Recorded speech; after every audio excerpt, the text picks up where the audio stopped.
Ito tinatawag na ni dating Pangulong Duterte na advocacy ni Panelo ito yung Duterte sa 2028. At yun nga ay talagang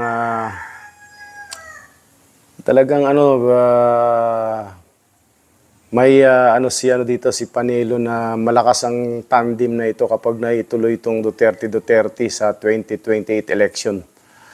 At yun ay kanyang, siyempre parang meron siyang sariling analysis dito eh. So, ito yung napanood ko lang din itong kanyang pagpapahayag na ito sa isang short video ng UNTV.